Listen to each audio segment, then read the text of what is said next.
So a lot of people who see my videos comment and say, with house prices this high, how can anyone in Canada afford to get a house? And this won't necessarily work for everybody, but I'll tell you about how I got the house that I live in today. Now, I, like all millennials, live off of a diet of iced coffee and avocado toast, but unlike most millennials, I make mine at home instead of going out to buy it, which saves a little bit of money. And it may not seem important on a day-to-day basis, but if you're consistent with it and you do it over a period of years, you'll eventually reach a point, and it's somewhere between 2,400 and 3,600 times. It's not an exact number, we don't quite understand it yet. But as long as you keep doing it and eventually hit that threshold, then one day when you're out and about, you'll get a text on your phone from a private number that just says, "Look up." And then you look up, and there, in the distance, just barely visible, at the edge of the woods, you'll see Dave Ramsey. And then Dave will come up to you and he'll say, "Hey kid, I've been watching you the whole time. I think you've been doing a great job and I'm real proud of you." And then he gives you the keys to your first house.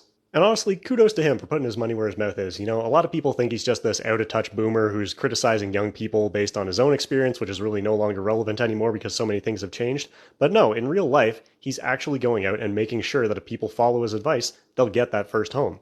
The one weird thing about it for me is that he put the keys right into my pocket, which I thought was a little uncomfortable, but overall it was a positive experience. So a few people on my last video were asking how I actually managed to buy a house in Canada. And I figured I'd tell the real story because I think it's a perfect example of how different the housing market was for baby boomers versus millennials. So my wife and I are both full-time working professionals. We both work in fields that require a university degree, and we don't make crazy money, but we do make above average incomes. We're also both quite frugal. We don't spend a lot of money, and we save and invest the rest. On top of that, we live in a lower cost area that hasn't seen as much inflation in housing prices. A couple years ago, we were looking to move, so I ran the numbers in a rent versus buy spreadsheet and found out that during that brief window, it did kind of make sense for us to buy. We also bought a place that was smaller and below the price for the average in our area. So with all of those things combined, we were able to afford a home here. Now, in contrast, the boomer that we bought the house from was a clown. And I don't mean that in a figurative sense. I mean someone who put on clown makeup and a clown costume and performed professional clowning services in exchange for money. And this was their investment property. The only reason they were selling it is because their long-term tenants were moving out and they didn't want to deal with re-renting it. Now, I'm not saying that clowning isn't a legitimate job, it's just not generally as lucrative as what we do.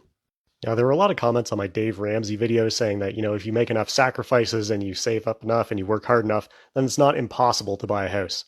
And that's kind of missing the point, which is that it's getting harder and harder over time to do it, and the cutoff point is getting higher and higher. Obviously, it's not impossible. I managed to do it, but I also recognize the ways that I've been fortunate and that I've been in the right place at the right time. And I understand that other people have circumstances that are different from my own. So yeah, if you manage to do it through hard work and disciplined saving, you should feel good about yourself and you should be proud of yourself for doing that. But you shouldn't be projecting your own experience onto the rest of society as a way to criticize them. Just be cool,